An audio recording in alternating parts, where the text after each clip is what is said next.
I'm bringing on my guest, Lars Keil. Currently can be found on Instagram and Twitter as Sidewall Jedi.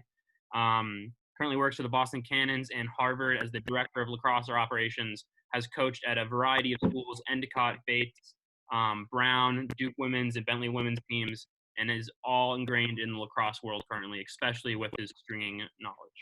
Hi, Lars. How are you doing today? I'm doing great, man. Happy to be here. So today I would love to talk to you about recruiting and your recruiting path through maybe early lacrosse starting and how you kind of started lacrosse, then into high school, and then playing at Springfield College.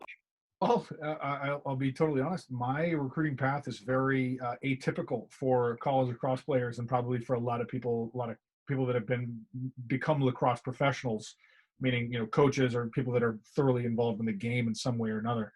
I started very late, extremely late. I grew up in Ann Arbor, Massachusetts, and while there was a youth program for a number of years before I started playing in high school, I don't know why. I don't remember why I didn't get involved with it. I always liked it. And my memory says that I was always too old for whatever age groups they had. I don't know if that's true, but we never had a program in high school until a whole bunch of people started with the Ann Arbor Youth Services, which is the local youth organization, started raising money so the high school could have a program. So that finally worked out. I was semi-involved in that. And my junior year was the first year, and this is this 98-99 academic year was the first year that Ann Arbor High School ever had a lacrosse program. And so there's a wonderful guy named Wayne Puglisi, who is still one of my closest friends today. He helped me kind of fall in love with lacrosse, and that was the start of this journey that has become my career and my my life focus. But there was no recruiting. I mean, I was horrible. I mean, truly, I would like to say that I was athletic, but did not know anything about lacrosse. Didn't know. Was not particularly skillful. Very much not so. And I followed my coach's footsteps. I knew before he even kind of got there, I kind of wanted to be able to do something in teaching, I think. And then once he really got there, I really solidified that I wanted to do phys ed. I really wanted to teach physical education because, he was an incredible role model for me and a great friend, but I also, from one perspective, like I looked at this guy and I was like, this guy comes to work every day and has fun. That's what I wanted to do. Not realizing how much work has to go into becoming a physical education teacher. So I applied to, honestly, I didn't even apply to any other colleges because Springfield was my number one. And I knew that it was financially an option for me with having conversations about that with my parents. So I had a whole bunch of other schools that I was going to apply to, but I got my acceptance letter from Springfield before I think I filled out any other applications. So I was like, great. I don't have to spend another $250 on applications. This is way before the Common app was around, and you had to pay like $50 a pop. So I decided to go to Springfield, and legitimately at the time, I played hockey for 7 or 8, 9 years prior to that. So you would think that if I, wanted to go play college lacrosse, I want to go play college hockey. And I had thought about it, but I did no research. My high school coach never talked to us about it, so I knew nothing about the hockey process. Even to this day, I don't know what the hockey recruiting process is. I'm sure it's much different 20 years later. So I went to Springfield, and I genuinely, I don't know if we ever had the conversation about, I probably told my coach, my high school lacrosse coach, like, yeah, I want to play lacrosse. And he was probably like, great. Like, I don't remember any conversations about recruiting or playing college lacrosse or anything like that. I, honest to God, thought that kids picked the school that they wanted to go to based on what they wanted to take academically. And like, there are some teams that just happen to have good players and they did really well. That's honestly how I thought the recruiting process went when I was in high school. And so I got to school, I made sure I, found out when there was going to be a meeting or something, and I met with the team would meet very early in semester in September, And so I put my name down. No one knows who I am. I got written up like one of the first weekends of college just by being a freshman and being an idiot. And they're like, what sport do you play? And I actually said, like, yeah, I'm playing lacrosse. So I'm sure my head coach is like, who the hell is this kid getting written up who says that he's a part of the lacrosse team? Never heard anything about it, but who knows? And I was really bad. I'm not gonna lie. I knew I was bad in the fall, but and I didn't know how really good the team was, and people kind of tolerated me. And then in the spring of my freshman year, I was like two weeks in to this is the first week of February, and I literally am physically active for maybe 30 minutes of a 2-hour practice in February, because it was stretch, stick lines, maybe some ground ball drill, and maybe shooting. It was a good day. Other than that, I literally was not allowed in the drills. And after 2 weeks, I went to my offensive coach and I was like, hey, like, what's going on? Not that I had high expectations, but I genuinely was just curious, because I was very much like a get in line. You tell me what to do, I'll do it. I didn't ask questions.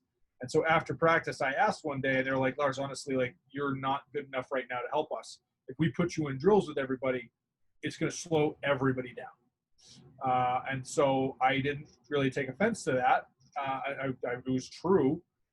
And then the next day, my head coach sat me and another kid down and said, we don't see you playing in practice or in games for the rest of the year, and we're not going to hold it against you if you guys want to quit. And immediately I'm like, I'm staying, because that was a challenge for me. And so I took it as a, like, okay, you telling me that I can't play? All right, we'll figure it out. And I didn't want to, like, I didn't have unrealistic expectations of saying I wanted to play against, like, Middlebury and Cortland when we played those teams. But I wanted to see if I could get in, just like if I could actually play at practice and play and literally get into a game for a shift. I didn't care. Like, I just wanted to say I proved you wrong. And thankfully, I didn't. My grades weren't really good, and I didn't have many friends at the time. So I had plenty of time on my hands. So I would just shoot and throw, and I got better, and got to the point where I think I got in every league game except one.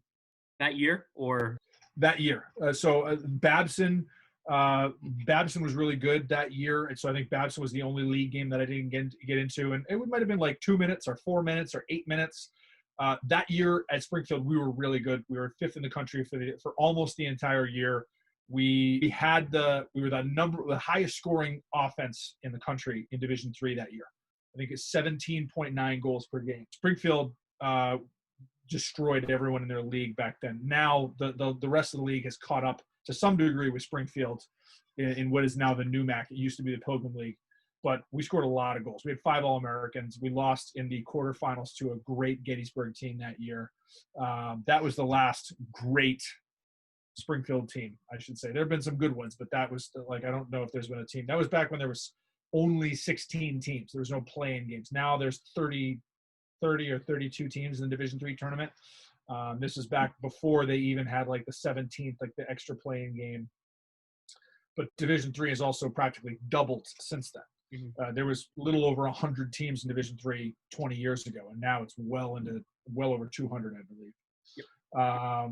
So that was kind of my, at least my college journey. I continue to work hard and shoot a lot, and I'm very proud of how far I came in 4 years or 5 years, because I was on the 5-year plan. Played for, obviously, 2 years ineligible my junior year because of academics. Do your homework, kids. And then played another 2 years, and really happy. By the time I graduated, I was a starting midfielder for a top 20 team in college that made the NCAA tournament every year.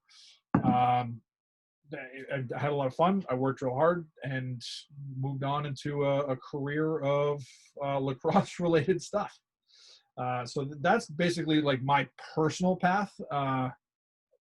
It gave me some interesting and good insight, because I really do believe, and we can tie this back into what we're going to talk about from a recruiting perspective and a recruiting journey for other people. Like I lived the dream of going to the school that I wanted to go to.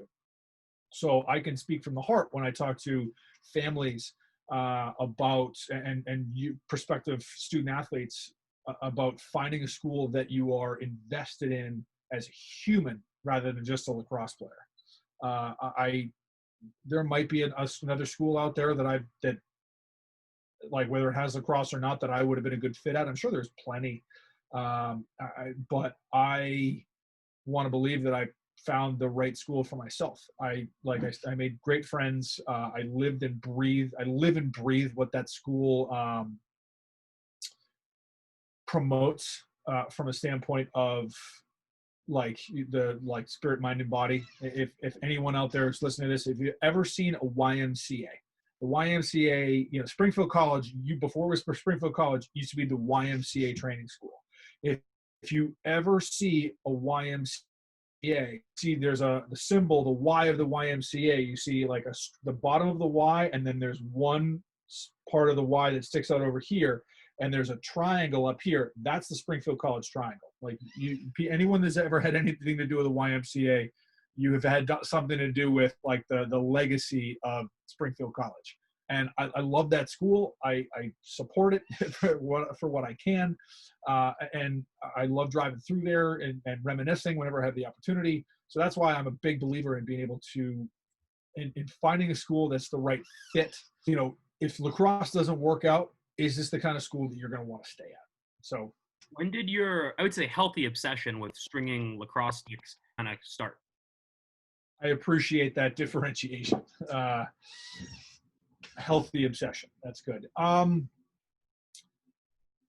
remember I sent my head off to get strung with a traditional setup in high school, just because I thought that's what good players did. But I really didn't start doing it myself until I got to college. If guys broke heads, or I was a scavenger, I would take mesh out of broken heads. I would take broken heads that were theoretically still usable, like one of the struts was broken, and you'd feel it, but when you throw, you could feel a little click, but it still worked. I found everything that I possibly could, and I started with a shoebox, literally like a Nike shoebox, and I would reuse frayed string. Eventually, I bought myself a single spool of maroon sidewall. Springfield is maroon colors.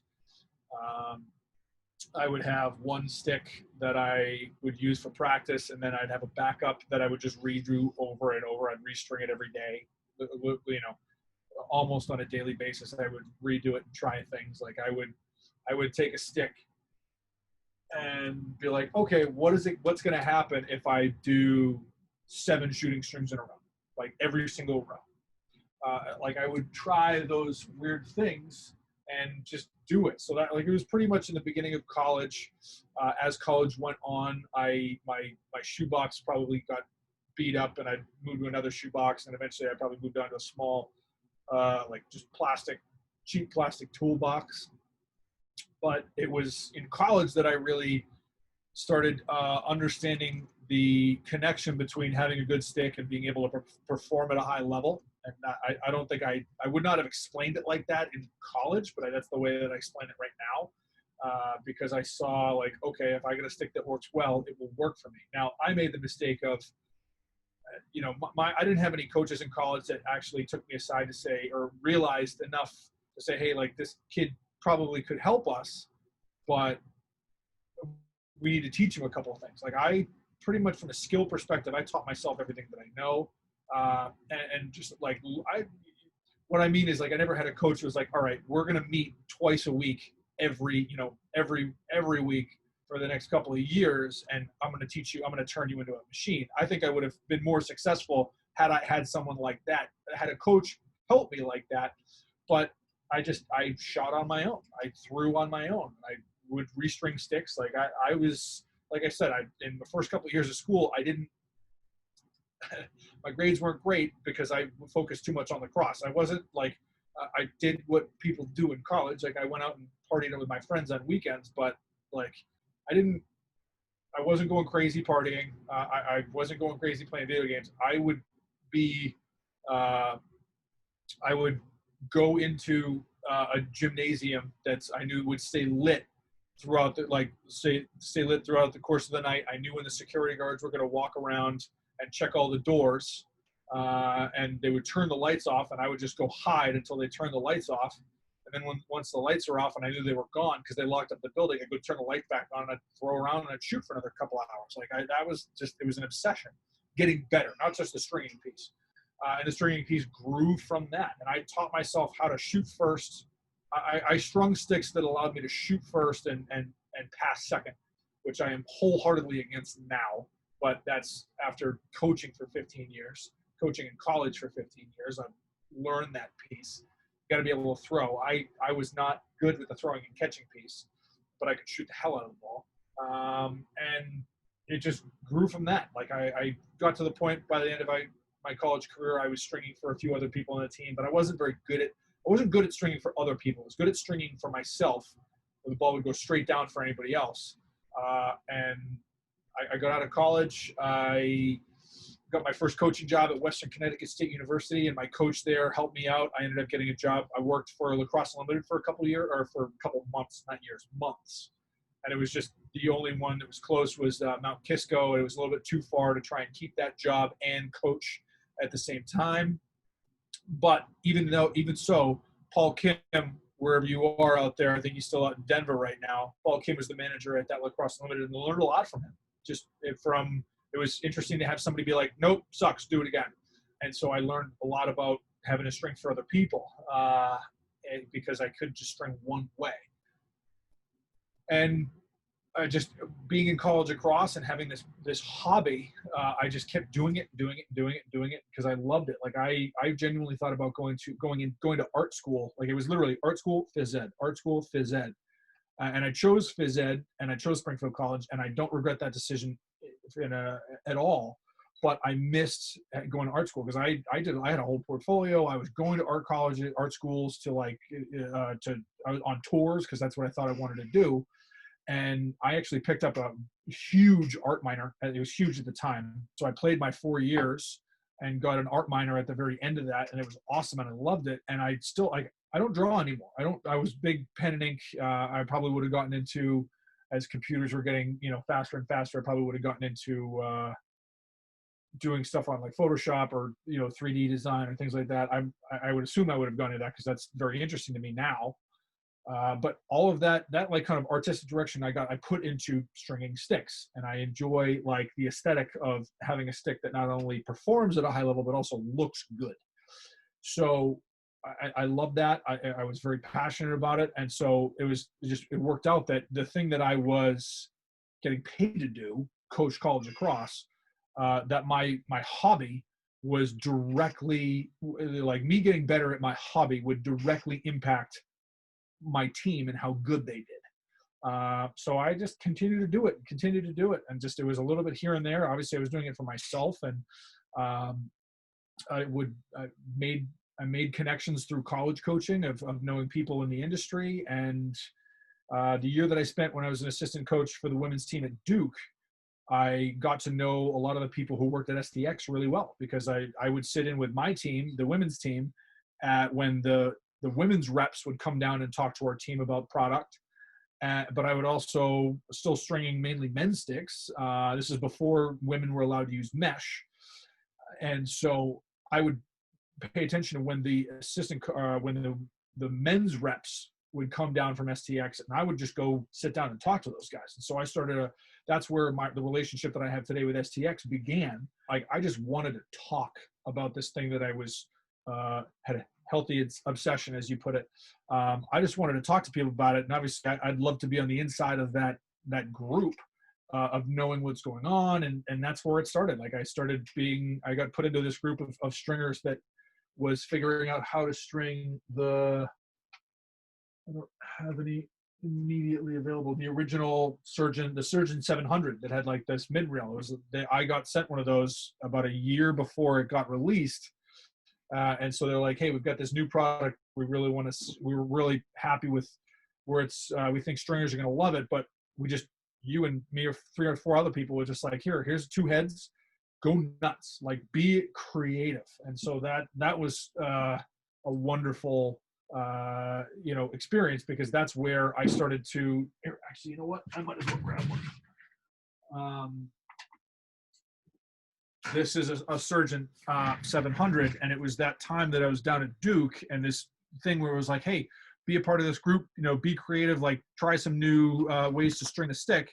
That I invented the double inside, and basically string. I'd already been stringing to the inside, like going from the inside out first for a little while, a couple of years before that, but never really the double, which goes around the inside strut, which keeps the mesh to the inside and doesn't let it move.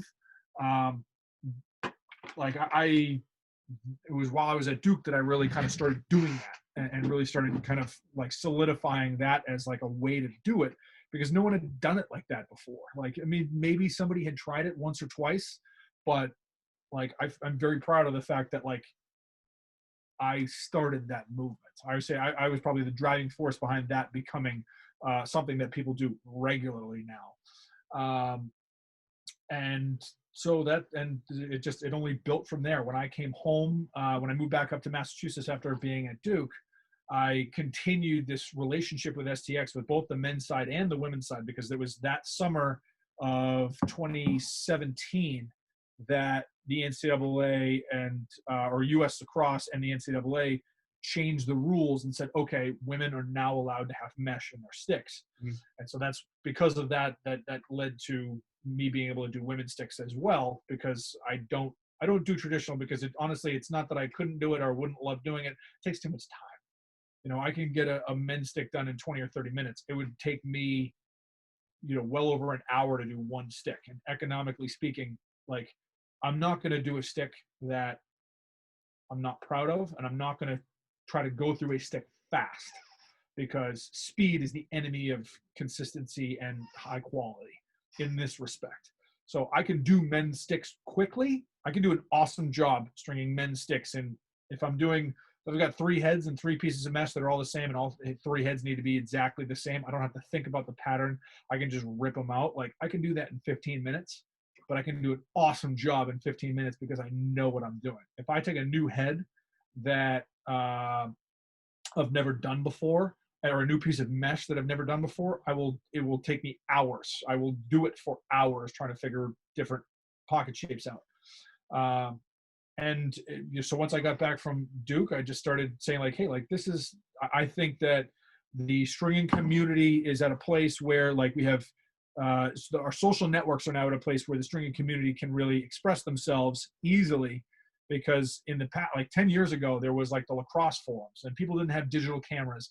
And so people would literally type out in text, like, okay, I'm using this mesh and this head, and here's my pattern. Like, I absolutely hate patterns, because I hate typing out patterns in that sense, because it's too easy for to misinterpret what's going on. But something like Instagram comes along, and now you can take pictures and you can show picture. Like, I don't need a pattern. I can just look at a head and be able to, and obviously I've practiced this, but I can look at a head and see what the pattern is and replicate it with some level of ease. But I can also use that to show off what I do and how I do it, and I am a teacher at heart, so I want to be able to help other people learn how to do this. So 2.5 years ago, I was like, hey, like, this is something that I want to try and do as like a side hustle, like that I can make money off doing it, because kids need it. I think we're past 1 million participants in the United States at all levels. That's youth, high school, college, post-college play, men and women. So people need stick strung. Like, I know I'm not going to be able to get everybody happy, but like, people need sticks to be strung. And people also need to know, like, there are people who need stick strung that don't want to learn how to string sticks themselves. So those people can, hopefully those people can find me and they can say, hey, send me heads and I can string them. But I also want to help from an educational piece, to talk to like coaches and such, to say, hey, you don't need to know how to string. You don't even need to call me. But like, I want to be able to communicate with coaches and college coaches. This is something that I've already started doing, going around to colleges and stringing for colleges, but then also speaking to the teams to be like, guys, if you guys want to do all these things that you talk about when you're sitting around, like drinking beers on a Saturday night with your that's over 21 college students, if you're sitting around on a Saturday night talking with your teammates, being like, hey, like, we're going to be good this year. Like, the season's over, like right now, there are kids that are, Zoom meetings like this. They'll be like, hey, like next year, like everyone's coming back. And like you and I talked about it before we started recording. Like, oh, everyone's coming back. Like we're going to have a good year. Okay. Like it's, like here's my plug for getting like custom strung sticks for people for teams that don't have somebody on the team that's good at it. It's legitimately like if MLB, Major League Baseball, imagine Major League Baseball. In college baseball, they can use metal and composite bats. In Major League Baseball, they can only use wooden bats. Imagine if the Major League Baseball set up a rule that said you can use composite bats if somebody on your staff literally builds them and makes them themselves. That's the difference. Like if you've got somebody on your staff that can do that, then your people on your team, like imagine Barry Bonds using a composite bat. He would hit 650-foot home runs. And like that's legitimately the difference in performance between a wooden bat to a composite bat. That's the same thing as a average strung stick to a well-strung stick. Like the difference in performance is mind-blowing for people that have never had a stick that's awesome. And so that is available to people. And I was like, okay, I want to take advantage of this. And it's started working. Like I got a chance to be my last year, the 18-19 academic year. I was at Harvard as the director of lacrosse operations and worked with Joe Nardella and got involved with, opened up his eyes to the possibilities of what having a really well-strung stick that can do. And I'm really proud that the sticks that he used last year at the PLL and some of the sticks that he used for some of the games that he played for Team USA, some of the scrimmages that he was involved in, like he was winning faceoffs and scoring goals with sticks that I strung. At least he said I did. So that a proud moment for me, but it's also like the kind of thing that I want to try and do is help people understand. Like this isn't the first time that you and I have had conversations like this. There's been a number of schools. Like I worked at Brown in 2016 as the volunteer when we had our great year. We lost in the semifinals in overtime to Maryland. Dylan Malloy won the Twarton Trophy. Our face-off guy, Will Garral, was second-team All-American. He was like 2 or 3 hundredths of a point in face-off percentage behind Trevor Baptiste. I'm very biased, so I think that he should have been and I like Trevor and I know Trevor well, but I want to believe that Guernsey had a better year, but semantics, potato. That was a great example of a team that, having well-strung sticks. I want to believe like that those kids had a great year. They would have had a great year regardless. There was a lot of talent on that team. My sticks did not. Wasn't like we would have. It wasn't like we were going to be average if they didn't have me. They were tremendous amount of talent. Like they were going to be great. But talking to those kids now, years later, because I'm in contact with a lot of those kids from Brown. Like they all freely and openly admit and tell other people about how big of an impact it had on their confidence. And it was such a level of confidence that even now to this day, that whole staff, so Lars Tiffany, the head coach, and the 2 assistants, Kip Turner and Sean Kerwin, there's twice now they've literally said, hey, like they went down to Virginia and the following fall, they spent their first full year there. And then their second fall, they called me up and they're like, our sticks suck. When can you come down? So since then I've gone down to Charlottesville twice. So like, I know that like they were using sticks that I strung when they won the national championship. Like that's, was very gratifying. And it's kind of like not quite the culmination, but it's a pretty nice high point for me to be able to say that. But it's also, it shows me that the lacrosse world is ready for people like me to be able to like make a pretty decent living off of not just stringing. It's more than just that. There's no way that you could string, 3,000 sticks a year and be able to hold your hands up. But stringing is in a place where it can be, profitable for people. And it's certainly like, a lot of companies out there, like your lax.coms and, String King, is made a lot of money off the stringing piece, and has a lot to do with their marketing strategy and other things like that. STX I'm very proud to say that I'm involved with STX in a number of projects that like they respect stringing, like they see the positive benefit. And from a business standpoint, I think they see the benefit of some level of a cost benefit analysis, say like, hey, if we put this much focus and this much energy and resources into even if it's just marketing, but it's more than just marketing, but like we market the fact that we're into this. We see that like it's something that's important to some people. Enough of the population this is important to that, you know, it'll help in other areas. You know, if we're showing off like, hey, like we appreciate stringers and we want to try and do things that let stringers be creative and improve their games. And we're all about performance and improving their game. Like, that's awesome. I think that's super cool. And obviously, like I said, I'm very proud to say that I'm a part of it, and because I help them. It's awesome. I'm going to shut up because I don't know if you have more questions, because I could probably continue to talk, and so I'm just like, it's just a flow of word vomit coming out right now. But hopefully I answered your question as far as the stringing in my path and all of that stuff. Yeah, it's definitely clear if anyone watches this or hears this that you're passionate about stringing, and that's something that I think that is awesome, especially with the difference that I've seen. I think that's something that with mesh specifically, just as a face-off guy, you can really tell the difference. Like when I started playing in high school, I was using the East Coast dyes, the wax mesh that whenever you strung it, your hands. Oh my God. Be so gross after. Oh, how did you live? Exactly. And then from like you're using wax mesh as a yeah. That's what people did at the time. And then ending high school with the String King mesh, which I think personally is the best mesh I've ever used, and they've gotten better and better. And I use the 4F right now. I think that's the best mesh, period. But it's just crazy to see the difference. And then one thing that kind of been into the lacrosse market with creativity, I guess, on the more physical side, not mesh specifically, but mesh technology in the Warrior, in their warp. What do you think about that? I'm assuming I know the answer, that you're not a big fan of that because it doesn't really use creativity. Well, what do you think about that specifically, the warp technology of Warrior? I have been very vocal about my distaste for the warp, but it's not for the way that people think. Usually, people are surprised about like how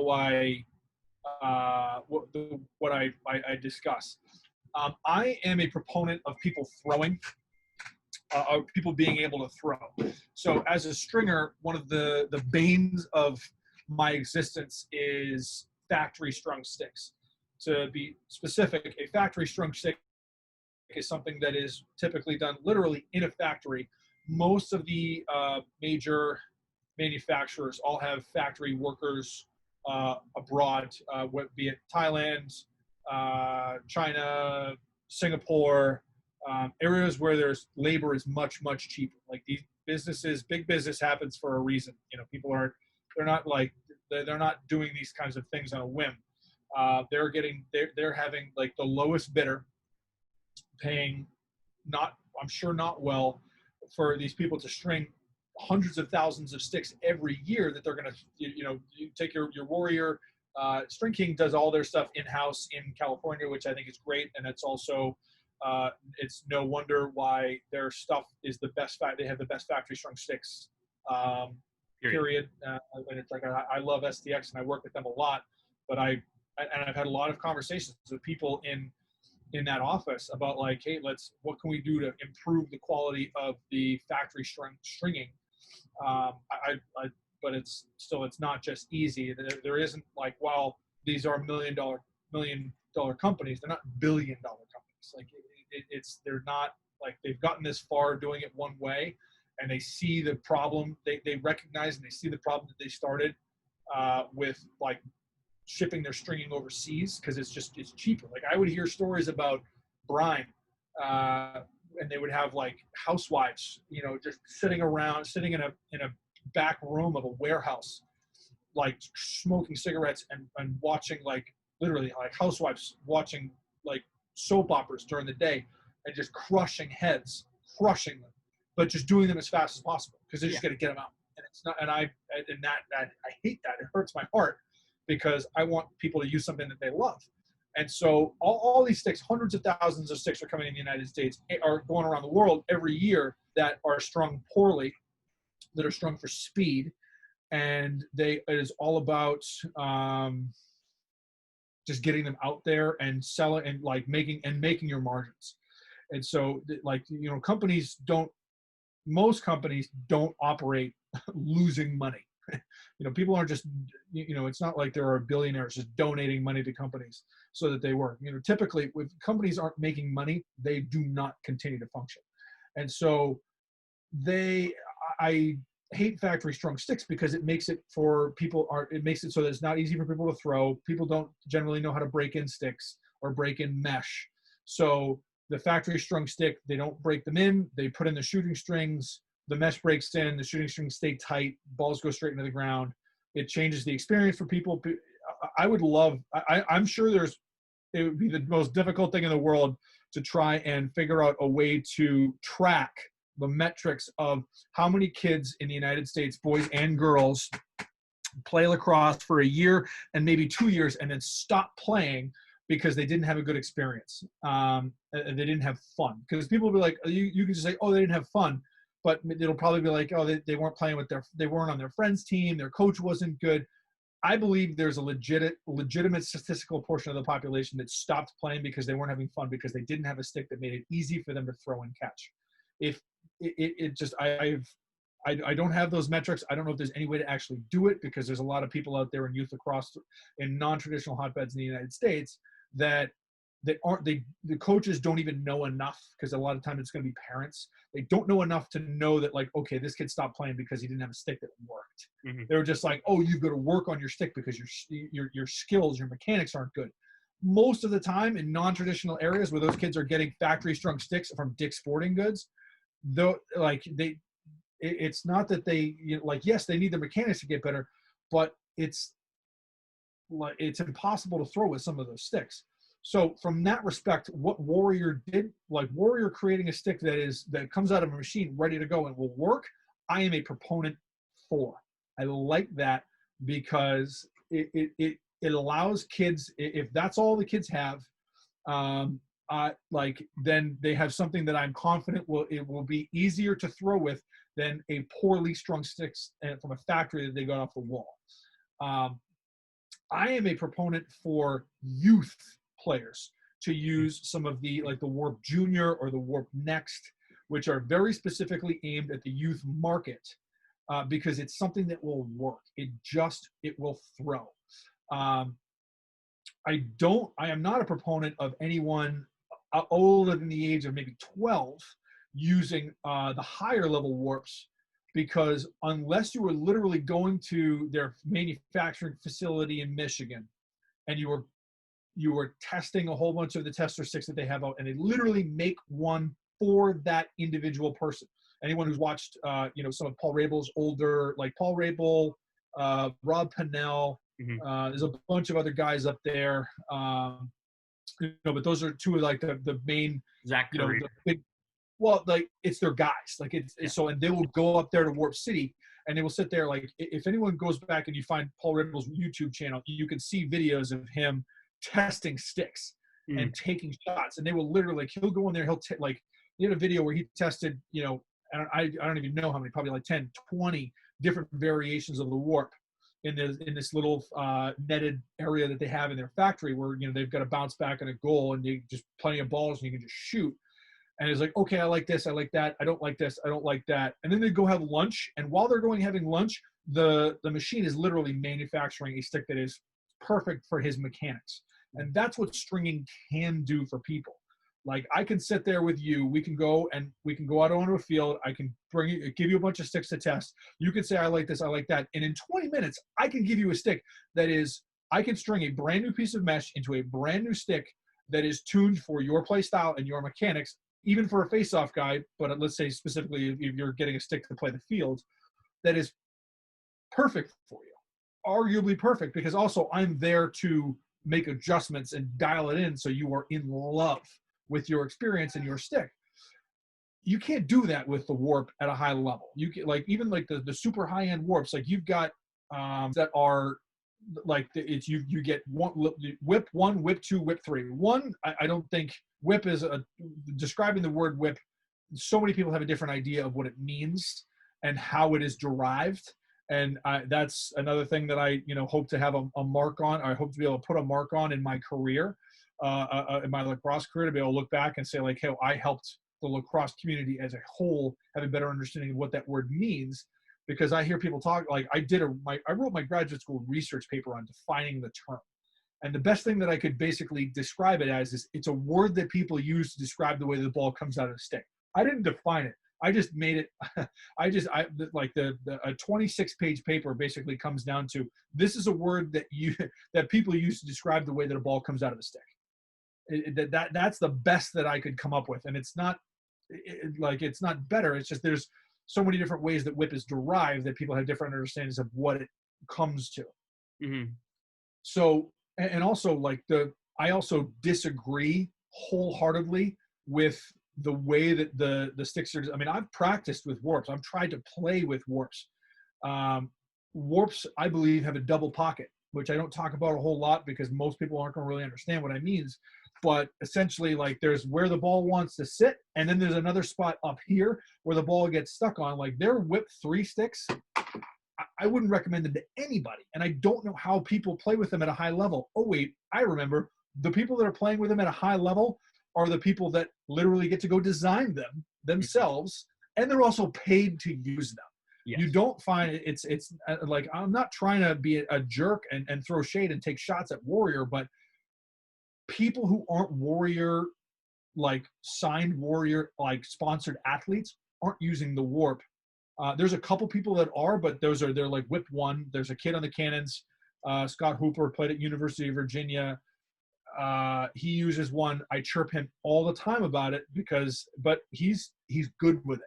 I chirp him because I want a string for him and I want to change his mind, but he's like, nope. And I'm like, okay, like he does a good enough job with it because it does throw. He's not using one of the high level whip ones. He's using one of the low level whip ones. So it doesn't have a tremendous amount of holds, but it is easy to throw with. And so that's my thing. Like, unless you are one of those people that get to go literally design one to your mechanics, I don't recommend it for kids at a high level, because it's like basically we're playing baseball. Yeah, you get the same thing. It's factory. So it's everyone has. It's like you like, okay, I know I want a 33-inch bat. Now I just got to figure out how heavy it is. That's all. Like, so it's taking. I know I'm biased when I say this, but it's taking the personal aspect of having a stick that's perfect, a stick that is perfect for you, out of the game. So it's like, okay, I want a 28-ounce bat, a 30-ounce bat, or a 34-ounce bat. I know it's going to be a certain length, but it's like it just makes it like hockey sticks. Like, you can have a different curve in your hockey stick, and that's like a minor. You can get different flex, but if you're really good, what stick you use does not matter. And I do believe that works for lacrosse. If you get the Gary Gates and Casey Powells of the world, they can take any stick. They can throw with it for 5 seconds, know what it looks, know how it's going to throw, and they can go out and be successful because they're better than their stick. They have outskilled their stick. The vast majority of the population, even the guys playing professionally now, aren't that good that what stick they use doesn't matter. They need something that works well for them. That's the benefit of the Sidewall Jedi consulting, right? With all these college programs looking to really better their game. It's literally what I do. And it's part of my spiel when I go and I talk to teams. Like, I'll go and talk. I want to talk to if I'm going to sit down with an entire team, I'm going to speak to the entire team about responsibility and understanding some of the bare basics of ways to make adjustments. I'll speak to the entire team. And then I will try and say, okay, anybody that doesn't care about stringing, and like, you guys can go, because you've heard what you need to hear, which is take care of your sticks and your sticks will take care of you. And then I'll sit down with all the stringing people, and I will string a stick literally in front of them, and just have a verbal flow of stream of consciousness of what I'm doing and why I'm doing it, so that they understand, because these are kids who are either stringing just for themselves or they might string for other people on the team. And I tell them about what I'm doing, because every time I've done it, I'm getting people that are like, I never thought of that. I'm like, yeah, because you're not obsessed. Mm-hmm. Like you said, healthy obsession. That's a great way to put it. And so that's awesome. And frankly, and to be totally honest, I'm getting paid to go do that, which is super cool for me, just by the way. But it's we're still, the industry as it is right now is still so young. And what I mean by young is that like 10 years ago, String King was just starting like type 1. It's not like we've had high performance mesh for 20 years. No, like when I was in college, there was soft and hard. Yeah. When I finished college, there was soft and hard and monster mesh. Like I wish that somebody still made 3, 4, like people made 3, 4, and 4 diamond monster mesh back in the day. There's a couple people like you can get 6 diamond from STX makes it. Lax Room makes it. Like you can get 8 diamond mesh. There's a couple new stuff. There's a couple of 8, 9 diamond. So the traditional standard is 9, 10 diamond. Wink, wink, hush, hush. STX is going to be coming out with an 8, 9 diamond memory mesh, which I have helped be a part of the testing process, and I think it is awesome. Dynasty is a company that has the best color, but it's performance-wise, it is on par with the rest of the market as far as how well it performs. If push comes to shove, if I have a stick that I need to string somebody a stick, I'm still probably going to get type 4 from String King, and that's probably because I've used it more than anything else and I'm more comfortable with it. But also it's really good. Hero type 3, awesome. Hero 3 I like way better than Hero 1 or 2, mainly because of how thin it is. But the Mesh Dynasty stuff, like they are making stuff that is awesome. Not only is it they have the best color by far, they also it compares from a consistency and a longevity standpoint. And by the way, there's a crazy old man in the desert in Arizona who makes everybody's mesh. String King makes their own stuff and they make it overseas. But hint, hint, wink, wink. Everything from Warrior, STX, East Coast Dyes, Throne. No, not Throne. Throne is Stringer Shack. Epic. East Coast Dyes, made by the guy who makes Gimalax. STX Warrior, made by the Gimalax guy. The Mesh Dynasty, it's a Gimalax guy. Don't leave that in there. That's fine. But it's just like, some people who know, but there's one guy who's forgotten more about mesh than anyone will ever know. And he deserves more credit than he has ever been given on having an impact on the lives of pretty much every lacrosse player ever.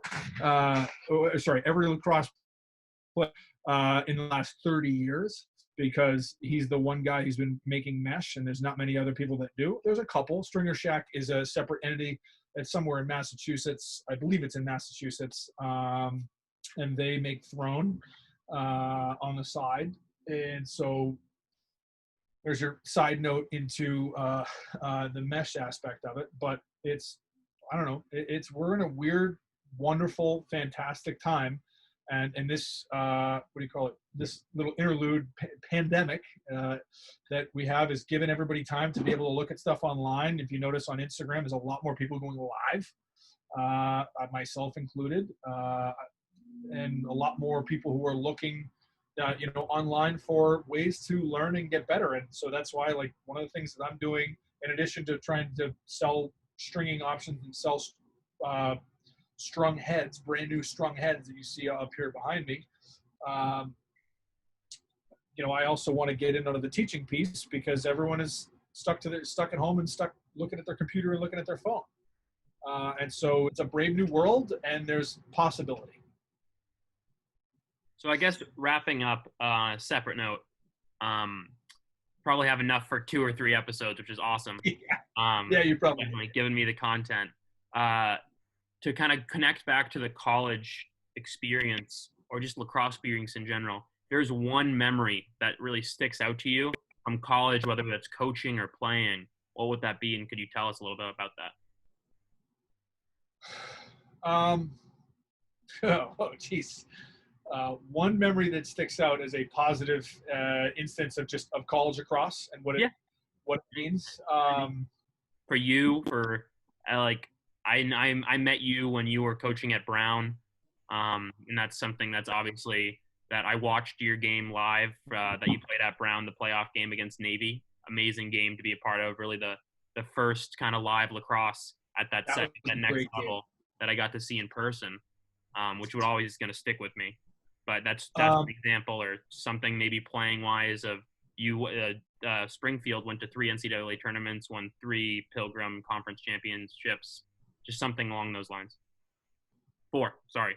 no, you're right. You're right. It was 3. The year that I was a sophomore year that we didn't go to the NCAA tournament. We won the 2003.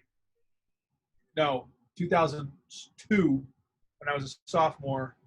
We lost in the championship game of the Pilgrim League Finals, and I forget what the name of there used to be a term. I don't know if it really happens anymore. There used to ECAC. So it's like the NIT in basketball. There used to be an ECAC tournament for teams that didn't make the NCAA tournament that wanted to basically play in like a postseason, add a couple of extra, add a couple of weeks of practice, add a couple of extra games. No, but that isn't it. All right, one memory is beating Yale at home at Brown. So that year in 2016, we were at Brown. Like Yale and Harvard have a thing, and like the game. Like I don't mean to piss off all the Michigan and Ohio State people out there that talk about that being one of the biggest games of the year. Like if you haven't been to the Harvard Yale football game, I don't like, and I'm totally biased when I say this, but like you have not. There are some rivalries out there, but like it's probably one of like the top 3, top 5 biggest as in terms of like visceral hate and just competitive. Like there, it's not BCS kids. Like the Harvard and Yale both have probably had a couple guys.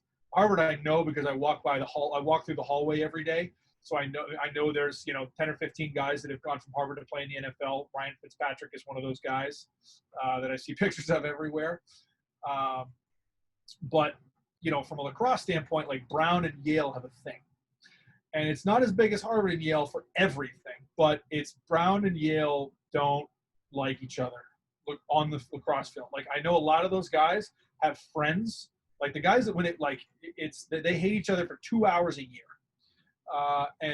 And those 2 hours, at least that one year in 2016, was an absolute just brawl, absolute war, because Yale was really good. Like they were still very good back then. Like they were building towards what ended up happening in 2018 and 2019. Probably Ben Reeves was a freshman, I would imagine, and it was one of the greatest games I've ever seen and been a part of as far as high-level play and from a talent standpoint. But just like that might have been the most talented senior class I've ever been a part of. And I know Dylan Malloy, the kid who won the Twarton, was not a senior, but he was still a leader of that team. And like the other seniors and captains on that team, like we're down like, I don't know, we're down like 2 goals. We got scored on with like, I don't know, 2 minutes left in the second quarter. And we ended up, it goes back and forth. And we ended up scoring like a huge momentum swing goal to only be going into halftime down 1, I think.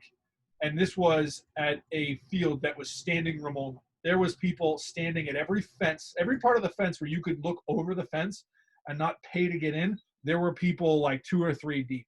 And this was at Brown? At Brown. Yep. Yeah. And so it was, Ivy League fans are vicious in the most positive, if I could say that in a positive way. Like every person, every Yale person who was there was being positive and vicious for Yale, and every Brown, there was tons of students there having fun, partying outside, and then coming in. It was unbelievable as far as an experience, and just like the team being like, we will not lose this game. And it's like, and not only having the talent to win, but also playing an incredible opponent and just literally like winning the game on purpose. That memory stands out. I mean, the game, the semifinal game against Maryland was probably one of the best games that I've ever been a part of. And, we lost in overtime, which is a bummer, but it's another exact example. We're down like 5 goals with 7 minutes to play in the fourth quarter. And the team, like the seniors being like, we are not going to just lose this game. We ended up losing in overtime, but like to score 5 goals in a row to force an overtime on championship weekend was unbelievable. So I would say more. I think that there's 2 games that, you know, but like one team and one memory of a team that it was like these kids it had every opportunity to fold and didn't. And so it was just, you know, just gratifying. And it was like, what are you going to do? We lost to a team that, like, you know, if Dylan Malloy was healthy, every one of us would believe that we could have beat them. And who knows? Who knows? Maybe things would have gone a different way. I'm certainly not one of those people that are like, we would have beat them. I don't know. We may not have beat them, but like we know that Maryland had a plan for a healthy Dylan, a semi-healthy Dylan, and no Dylan at all. But yeah, it's just, I've been very lucky that I've been able to be a part of really good programs, and that one in particular, that year, with the stars aligned, and there was just an incredible amount of talent. Everybody was on board and facing the right direction, and that's part of the reason why I'm involved in lacrosse, and because I want people to be able to have that level of an experience. And I know not everyone will, but it's still a worthy goal to try. Awesome. Thank you so much for spending this time, Lars, to talk about your path and your success through lacrosse. And make sure you follow Lars at Sidewall Jedi on at Instagram. Sidewall Jedi. The website is sidewalljedi.com, or shoot me an email at lars@sidewalljedi.com.